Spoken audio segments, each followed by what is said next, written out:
721.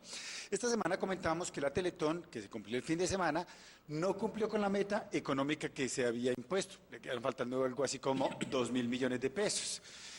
Pero más allá de esa noticia puntual, dijimos, hay organizaciones sociales que están diciendo, a lo mejor esa no es la meta que tendría que cumplir una institución como Teletón. Y nos referimos concretamente al Instituto de Capacitación Los Álamos.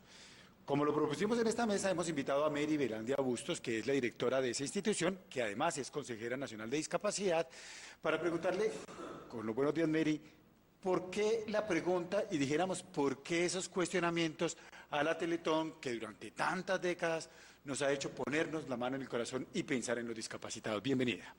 Bueno, buenos días para todos, todo el equipo de Consejo de Redacción.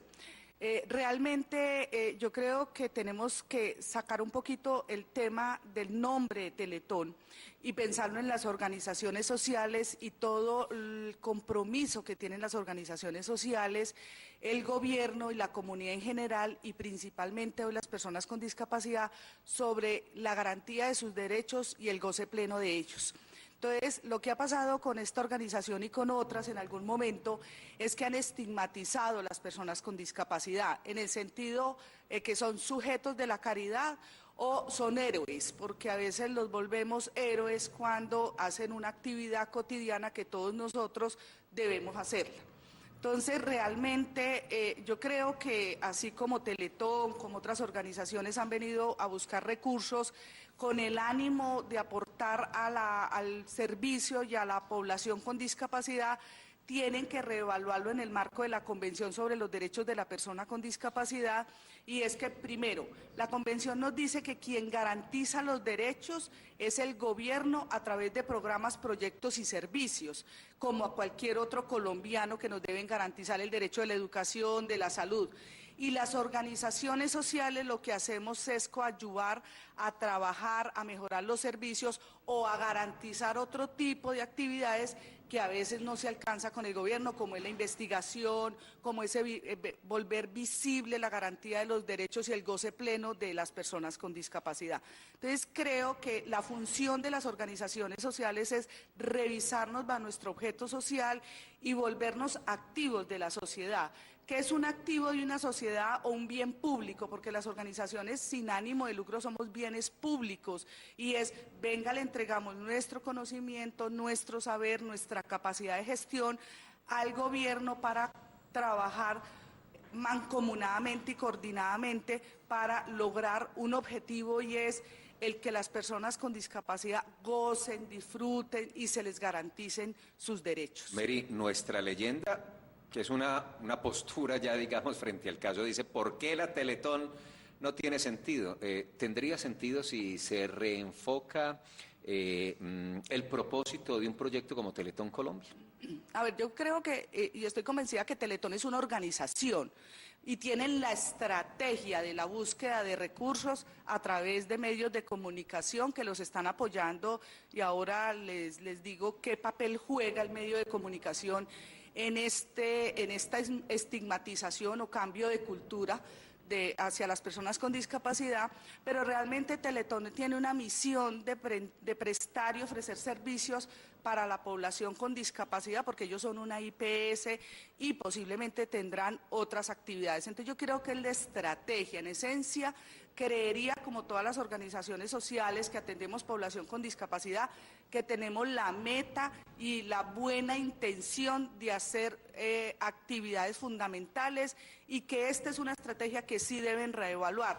Me voy a permitir leerles, Naciones Unidas le hizo un llamado a Teletón diciéndole que promueve estereotipos de las personas con discapacidad como sujetos de caridad e impide que se posicione el concepto de sujetos de derechos. Entonces, si Naciones Unidas le está diciendo a una organización como esta, que es una organización internacional, no solamente lo está diciendo a ella, sino a todos nosotros, que debemos de cambiar de un paradigma proteccionista que veníamos a un paradigma de garantía de los derechos de estas señora personas. Mary, ustedes son los apóstoles y hay que aplaudirlas. Pero lo otro es cómo se reinventa, bien dijo Felipe. Es que llega un punto de desgaste todo. Yo me acuerdo que iban muchas empresas y mandaban buena plata, no las vi en ese Teletón, iban artistas y promovían. Entonces me parece que es que tenía hay una alta sintonía y ya no lo tiene. Exactamente. Ya nadie ve Teletón. Es más, alguna vez me tocó a mí como a las 2 de la mañana, pues, y uno pensaba que no lo veía, y uno sí lo veía. Entonces yo los apago, yo no los apago, yo los prendo. Entonces yo no sé si de pronto sea eso una necesidad, porque mire, Naciones Unidas, muy bueno que nos manden un documento, mandan platica. ¿Sí me entienden? No, lo que pasa es que muy válida su propuesta, su pregunta. Realmente, ¿qué pasa? Quienes nos deben garantizar los derechos es el gobierno. Es el Estado. Es el Estado. Pero el Estado lo conformamos 3 actores fundamentales: los ciudadanos, las organizaciones y el gobierno, ¿cierto? Entonces, ahí jugamos un papel protagónico las organizaciones y las personas con discapacidad. Yo creo que ha sido una campaña de las mismas personas con discapacidad y sus familias que han asumido su papel protagónico en esta transformación cultural, han asumido que ellos sí son sujetos de derecho y no objetos de protección ni de limosna como se ha manifestado. Entonces el empresario que ya ha entrado también en la cultura de formarse, ustedes han entrado en formarse, no todos acompañan este tipo de campañas, sino que se analiza, se cuestiona un poco más a fondo qué significa trabajar a favor de las personas con discapacidad y realmente qué estrategias se deben tener. Entonces, lo que hoy hace Consejo de Redacción, que es un análisis de la noticia, que es evaluar qué se puede aportar en todo este proceso de transformación, garantiza que las personas estén más informadas, más conocedoras, y por eso posiblemente el empresario dice, venga, yo tengo una obligación de generar empleo en equiparación de oportunidades para las personas con discapacidad. Ya no doy el recurso a una organización, sino yo lo ejecuto porque ese es mi deber como empresario y como ciudadano. Déjeme poner el énfasis en lo que usted acaba de decir.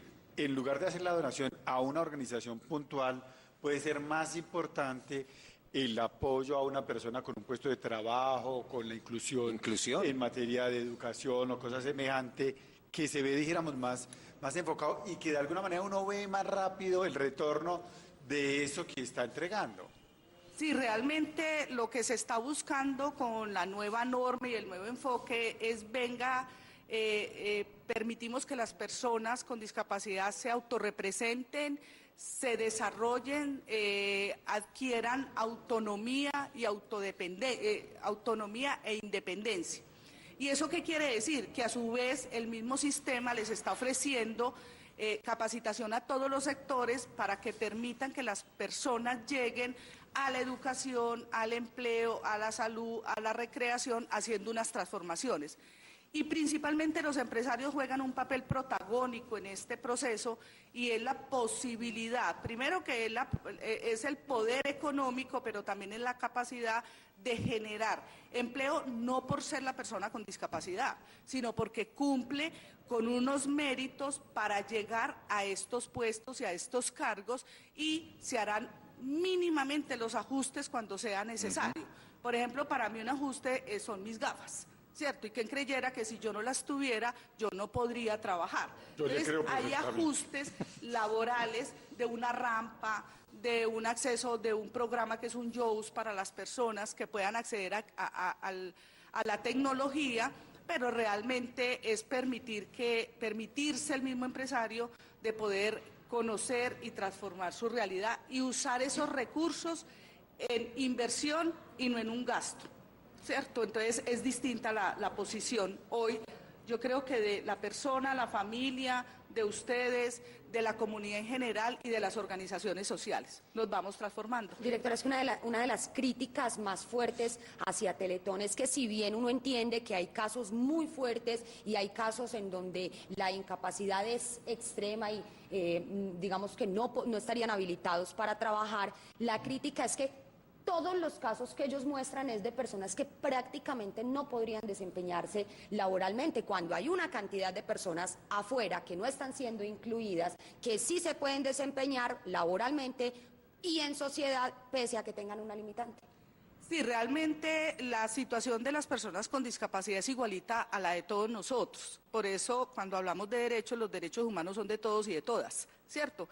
Y las condiciones de los seres humanos son las mismas. Así como hoy hay personas sin discapacidad, con muchas habilidades y tienen empleo, llegan a las universidades, otras personas no llegan. Pero ¿qué está pasando? Es que el gobierno tiene que garantizar los procesos de formación hasta donde yo sea capaz y hasta donde me permita mi propia capacidad de llegar y no estigmatizar a la persona, ¿cierto? Puede ser una persona con una parálisis cerebral que tiene dificultades y tiene barreras en su movimiento, pero mentalmente está completamente capacitada para transcurrir en la universidad, en posgrados, pero si yo lo veo únicamente desde su ámbito físico, digo, no sirve, no me va a hacer, y eso no es justo para las personas ni para nosotros mismos como humanidad.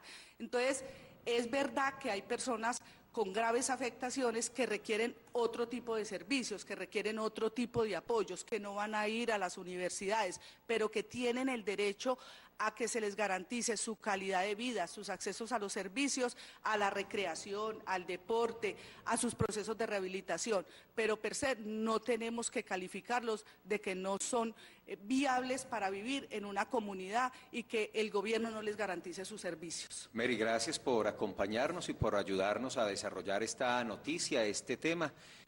Pues ya decía Henry, Mary Velandia es consejera nacional en estos asuntos y además dirige el Instituto de Capacitación Los Álamos, que es hoy por hoy un referente no solo regional, sino nacional e internacional en estos manejos. Gracias, Mary. Buen día. A ustedes muchas gracias, un feliz día. 7:32.